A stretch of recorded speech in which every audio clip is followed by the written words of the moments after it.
Geology স্টুডেন্টরা এগুলো বেশি স্টাডি করে। মিনারেল ডিফারেন্সের কারণে দেখা যায় যে বালুর কালারগুলো বেশি।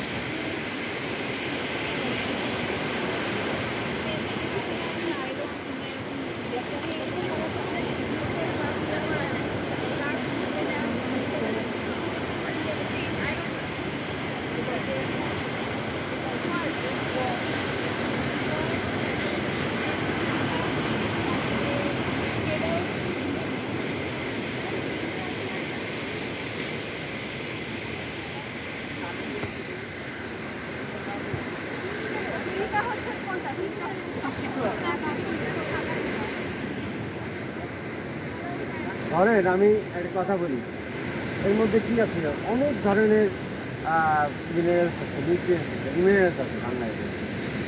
মিনারেলস যদি থাকে তো আমি এটাকে এক্সট্রাক্ট করতে পারি না কেন? আমি ধরেন করি না কেন? মানে আমি সেটা তো আমাকে ওইটার তো একটা বাজার মূল্য আছে, তো আমাকে তো কাউকে না কেউ বিক্রি করতে হবে। তো আমি এটা এক্সট্রাক্ট করে দেখলাম যে এটা 1 কেজি বের করতে আমার লাগে 2 লাখ টাকা, এই বাজারের দাম 1 লাখ টাকা, তাহলে আমি কি করতে পারবো? তো আমাকে যখনই কোনো ধরনের হ্যাঁ মানে এটাকে যখনই এক্সট্রাক্ট করার চেষ্টা করবো বা আমরা করবো বা অ্যানালাইসিস করবো, তখন আমাকে দেখতে হবে যে এটা লাভজনক, কস্ট ইফেক্টিভ হবে কিনা। তো আপনারা যখন আজকে যাবেন আর যাচ্ছে না কালকে, তখন আপনারা জিজ্ঞেস করবেন যে আমরা কী কী করি, কেন করি না, কেন করা উচিত ছিল, প্রশ্নগুলো রাখতে দিন।